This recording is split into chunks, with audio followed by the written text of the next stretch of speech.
안녕하세요. 사학개미 2020입니다. 우버 주식은 최근 하락세를 보이는 장에서 좋은 투자 기회를 제공하고 있습니다. 그동안 우버에게 어려움이 되었던 흐름이 바뀌고 있습니다. 각국이 위드 코로나와 함께 다시금 공유경제, 관광, 공항 이용, 그리고 학교와 직장으로의 복귀에 힘입어 전반적으로 우버 수요가 급격하게 증가할 것으로 예상되고 있습니다. 우버는 합의된 마진 추정치가 낮은 데 비해 2022년에는 예상 대비 6%의 에비타 마진을 제공할 수 있을 것으로 예상합니다. 또한 우버의 가치는 비교적 저평가되어 있다고 보입니다. 이 회사는 동종업계 경쟁자들에 비해 30% 이상 할인된 가격에 거래되고 있다고 생각합니다. 그리고 우버는 가격 상승의 여지가 많습니다. 우버는 여러가지 고도 성장 분야에서 글로벌 리더임에도 불구하고 주가가 약세를 보여왔습니다.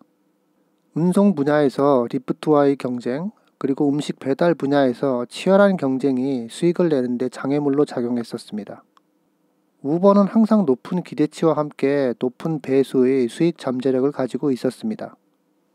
더 많은 운전자들은 소비자들의 대기 시간을 줄이고 더 많은 소비자들은 운전자들을 위한 더 많은 탑승 기회를 의미하기 때문에 우버는 규모의 경제라는 이점을 가지고 있습니다. 그러나 우버의 이러한 우위에도 불구하고 경쟁자들 또한 급격히 성장하고 있습니다. 또한 우버는 코로나 팬데믹의 가장 큰 타격을 입은 업체 중 하나입니다. 팬데믹 상황에서 배달 사업을 2020년 1분기 527만 달러에서 최근 분기 22억 달러로 대폭 성장시켰지만 핵심 모빌리티 사업은 타격을 입고 여전히 대유행 이전보다 260만 달러 규모가 축소됐습니다. 하지만 이런 추세의 변화가 일어나고 있습니다. 위드 코로나 정책과 함께 우버의 강력한 회복이 기대되고 있습니다. 오미크론 변종 또한 이러한 대세에 큰 영향을 미칠 것 같지는 않습니다. 사람들이 서로 또는 운전자가 함께 타는 것을 원하지 않았기 때문에 이 전염병은 많은 면에서 우버에게 타격을 주었습니다.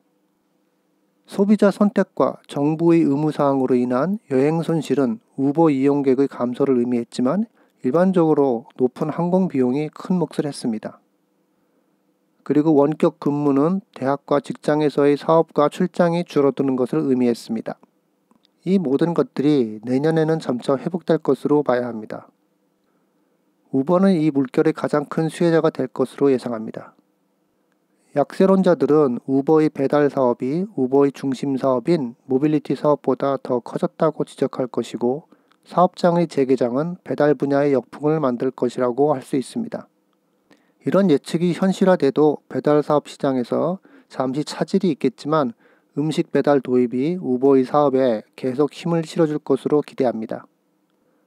코로나 대유행의 음식 배달 습관은 사무실, 학교, 테이크아웃의 큰 부분을 차지할 것입니다. 아직 우버는 모빌리티 사업에서 20에서 25%의 에비타 마진을 창출했지만 배달은 여전히 마이너스였습니다. 모빌리티 성장률이 배달 감소폭을 뛰어넘을 것으로 예상하며 배달 대비 모빌리티 성장이 우버 실적에 긍정적으로 작용할 것입니다. 다시 열리는 수요의 급증과 함께 어닝 비트가 재오픈과 함께 모멘텀이 될 것으로 예상합니다. 우버의 합의된 마진 추정치가 매우 낮다고 보고 수익성 고민 문제가 있었지만 이번 재개장으로 우버의 수익성 높은 모빌리티 사업이 배달 사업보다 더 큰 비중을 차지하게 될 것입니다. 우버는 2020년 초 에비타의 수익성을 목표로 삼고 있었습니다. 이때는 배달 부분의 마진이 끔찍할 정도로 마이너스였던 때였습니다.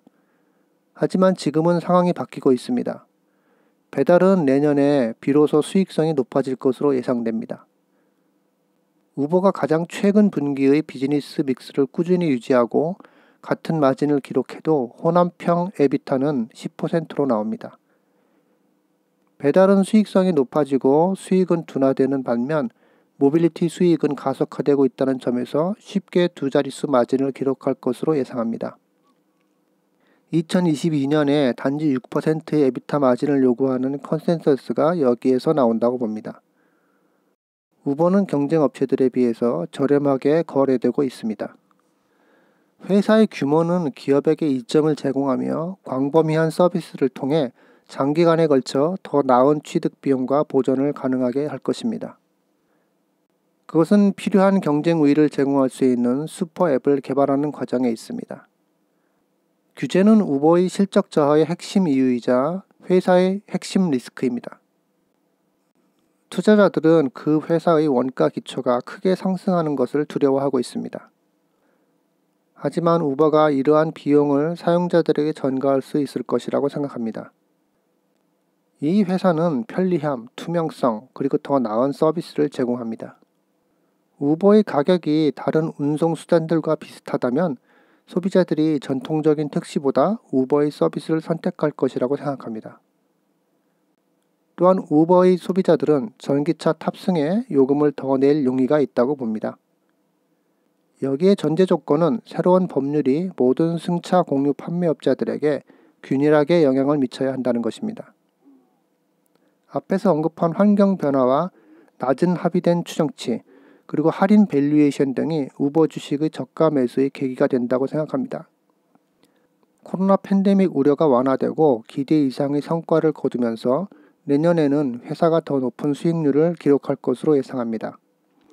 우버 주식은 분석가들의 강력 매수 의견과 함께 내년에는 리스크에 대한 보상이 확실한 주식이라고 생각합니다. 시청해 주셔서 감사합니다.